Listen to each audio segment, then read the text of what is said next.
আসসালামু আলাইকুম viewers, welcome to my channel. আমি কাউসারা নুপুর। আজ নিয়ে এসেছি পান্তুয়া মিষ্টি বা ছানার গোলাপজামুন মিষ্টি কীভাবে পারফেক্ট ঘরে তৈরি করতে হবে তার একেবারে সহজ এবং একেবারে পারফেক্ট একটা রেসিপি নিয়ে।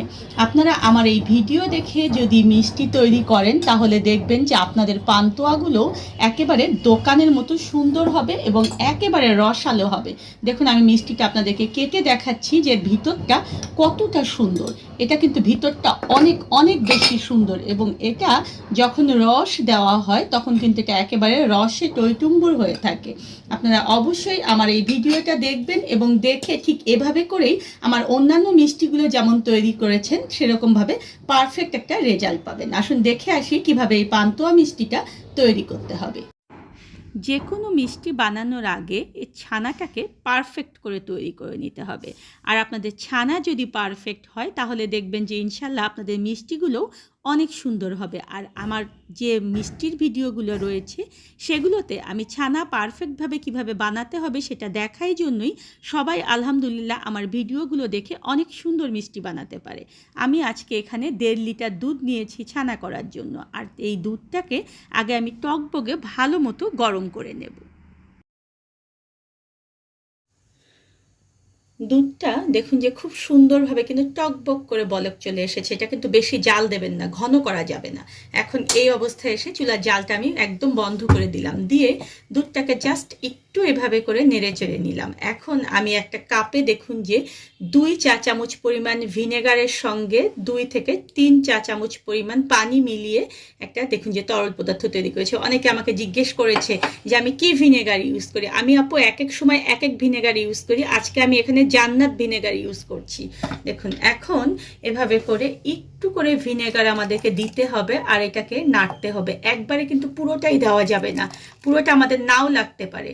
দেখুন ঠিক যখন আমরা দেখবো যে ছানাটা আমাদের কেটে যাচ্ছে ঠিক তখনই কিন্তু আমরা ভিনেগারের পানিটা দেওয়া বন্ধ করব। দেখুন, আর এই অবস্থায় অনেকেই ভুল করেন যে চুলার জালটাকে জ্বালিয়ে দিয়ে ছানা করেন।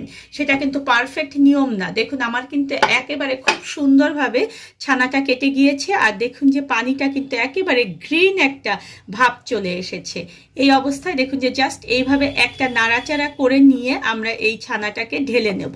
আর অবশ্যই মনে রাখবেন যে ছানাটা কিন্তু বেশিক্ষণ এই পানির মধ্যে রাখা যাবে না। যদি বেশিক্ষণ পানির মধ্যে রাখি তাহলে কিন্তু ছানাটা শক্ত হয়ে যাবে। ঠিক এইভাবে একটা স্ট্রেনারের উপরে সাদা একটা সুতি কাপড় দিয়ে আমরা ঢেলে নিচ্ছি। সুতি কাপড়ের বদলে আপনারা ছানা ছেঁকার জন্য কিন্তু কাপড় পাওয়া যায়, সেটাও কিন্তু আপনারা ইউজ করতে পারবেন। এখন এই অবস্থায় এটা আমরা পানি দিয়ে ধুয়ে নিচ্ছি। দেখুন এখন ঠান্ডা পানি এভাবে দিয়ে নেড়ে চেড়ে দেখুন যে আমাদেরকে ছানাটা ধুয়ে নিতে হবে যেন এর মধ্যে কোনো ভিনেগার না থাকে। আর এই যে ছানার মধ্যে একটা গরম ভাব থাকে এই ভাবটাও যেন না থাকে, তাহলে ছানাটা একেবারে পারফেক্ট হবে। এই গরম ভাব যদি থাকে তাহলে কিন্তু ছানা পারফেক্ট হবে না। এখন চারপাশে দেখুন যে এভাবে আমরা মুড়িয়ে নিয়ে এটাকে আমি একটুখানি বেঁধে নেব। বেঁধে নিয়ে এই ছানাটাকে আমি 2 ঘন্টা ঝুলিয়ে রাখবো। কারো যদি সময় না থাকে তাহলে কমপক্ষে 1 ঘন্টা এইভাবে ঝুলিয়ে রাখবেন। 2 ঘন্টা ধরে দেখুন যে আমি ছানাটাকে ঝুলিয়ে রেখেছিলাম। এখন এই ছানাটাকে দেখুন যে ঠিক এইভাবে একটু চাপ দিলে যদি দেখেন যে এখানে পানি বের হচ্ছে তাহলে অবশ্যই কিন্তু এরকম কিন্তু হালকা করে চাপ দিয়ে দিয়ে, খুব বেশি জোরে চাপ দেবেন না, এরকম হালকা করে করে চাপ দিয়ে দিয়ে একটু পানি বের করে নেবেন। অনেকেই এটা বুঝতে পারেন না, ভাবেন যে ছানাটাকে ঝুলিয়ে রাখার পরে মনে হয় আর চাপাচাপি করতে হবে না। এটা খুব বেশি জোরে চাপবেন না, আমি বারবার বলছি। জাস্ট এইভাবে দেখুন যে আমি চাপছি, একটু পানি পড়ছে, এই পানিটাকে আমি একটু এভাবে করে চেপে চেপে বের করে নেব, খুব বেশিক্ষণ না কিন্তু। ছানাটাকে দেখুন যে আমি ঢেলে নিয়েছি। আলহামদুলিল্লাহ ছানাটা এতটা পারফেক্ট হয়েছে, এটা দেখুন যে আমি হাত দিয়ে ভাঙছি, একেবারে ঝুরঝুরা হচ্ছে। এখন এই ছানাটাকে আমি জাস্ট অল্প একটু মথে নেব, তারপর এখানে আমি অন্য জিনিসগুলো অ্যাড করব।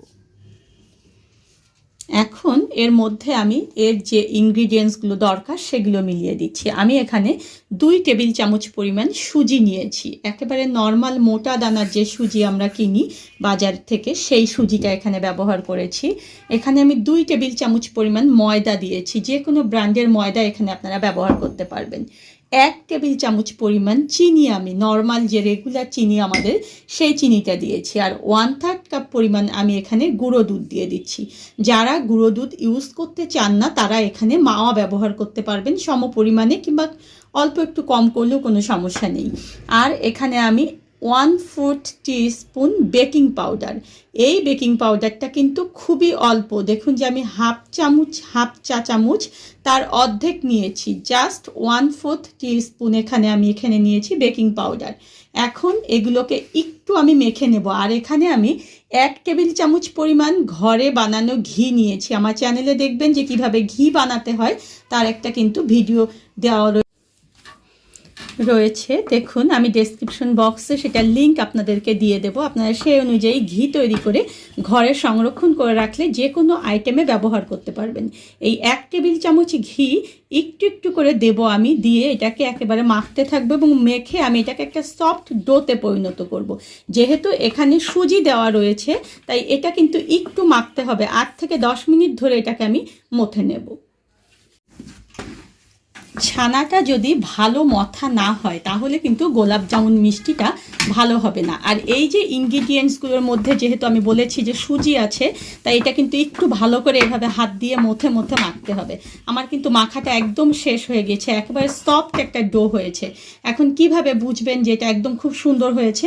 দেখুন হাতের তালুতে নিয়ে একটা মিষ্টি আমাদেরকে বানিয়ে দেখতে হবে যে গাটা মসৃণ হচ্ছে কিনা। যদি দেখেন যে মসৃণ হচ্ছে না, ফাটা ফাটা ভাব হচ্ছে, তাহলে বুঝতে হবে যে এটা আরও মরতে হবে। দেখুন অনেক সুন্দর, একেবারে কিন্তু মসৃণ হয়ে গিয়েছে আমার এটা, তার মানে পারফেক্ট হয়েছে মাখা। আমি কিন্তু 8 মিনিট ধরে এটাকে মেখে নিয়েছি।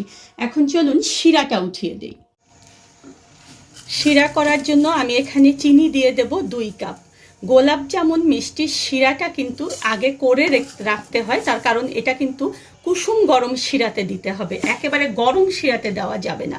যদি গরম শিরাতে দেই আমরা তাহলে কিন্তু এটা ভুল হবে। আর এখানে আমি পানি দিয়ে দেব 4 কাপ পরিমাণ, ঠিক যেই কাপ দিয়ে চিনি দিয়েছি সেই কাপেরই ডাবল পরিমাণে আমি এখানে পানি দিয়ে দেব। দিয়ে এটাকে আমি ফুটতে দেব। আর ওদিকে চলুন আমাদের মিষ্টিগুলো আমরা বানিয়ে আসি। পুরো ডোটাকে দেখুন যে আমি এরকম একটা রোল করে নিয়েছি। এখন আপনি ঠিক যে সাইজ করে গোলাপ জামুন তৈরি করতে চান সে সাইজ করে লেচি কেটে নেবেন। আগে প্রথম লেচি কেটে নিলে সবগুলো গোলাপ জামুন দেখবেন যে সমান হয়ে যাবে, তাই এভাবে লেচিগুলো আগে কেটে নেই।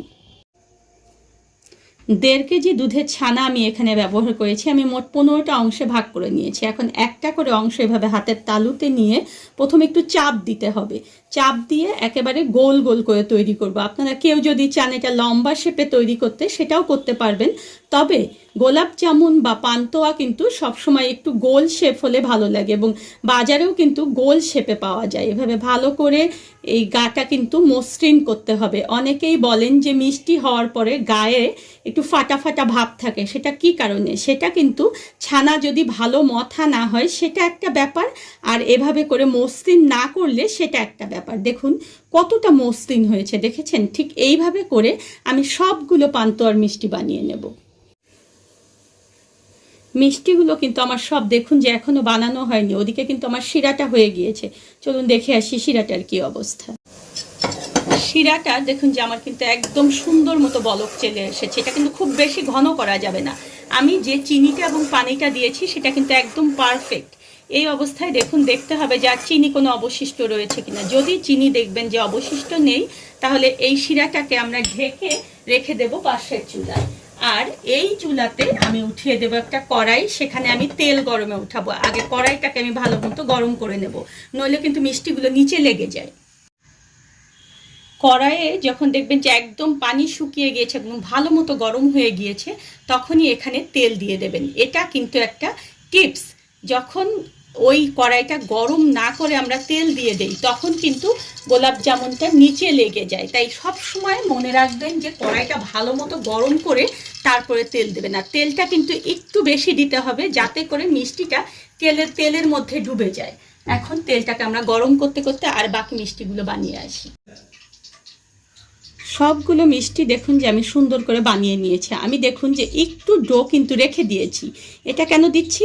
আমি তেলটাকে চেক করব, কারণ গোলাপ জামুন মিষ্টি বা পান্তোয়া মিষ্টিতে তেল যদি বেশি গরম হয় তাহলেও কিন্তু মিষ্টিটা পারফেক্ট হবে না। আসুন দেখে আসি তেলের কি অবস্থা।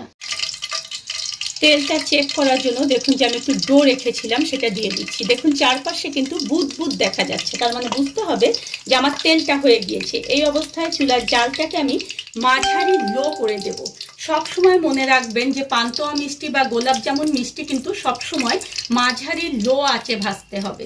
এগুলোকে দেখুন ধীরে ধীরে আমি দিয়ে দিচ্ছি এবং মাঝারি লো আঁচে এগুলোকে আমি ভাজবো।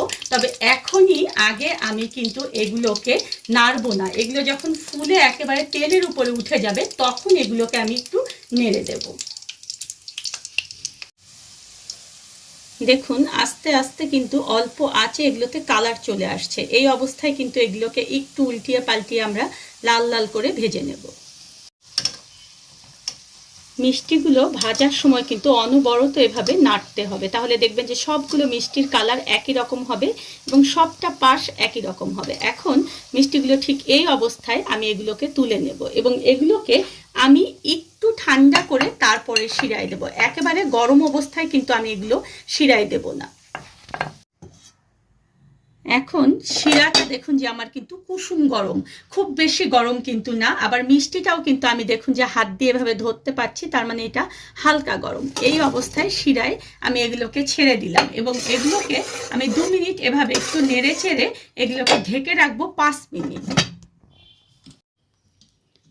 5 মিনিট পরে দেখুন যে মিষ্টিগুলো কিন্তু শিরায় মোটামুটি এর মধ্যে ঢুকে গিয়েছে। এগুলো একেবারে আরও রসে টইটুম্বুর হওয়ার জন্য আমি ঢাকনাটাকে বন্ধ করে দেব এবং মাঝারি আঁচে চুলাটাকে জ্বালিয়ে দিয়ে 10 মিনিট ধরে এটাকে আমি জাল করব।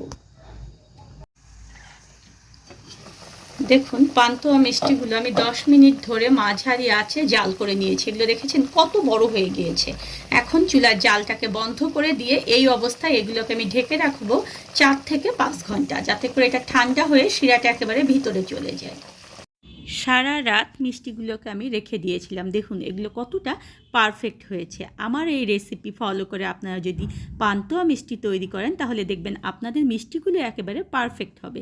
ধন্যবাদ সবাইকে আমার সঙ্গে থাকার জন্য। আমার পরবর্তী আরও রেসিপি পেতে হলে প্লিজ আমার চ্যানেলটা সাবস্ক্রাইব করবেন।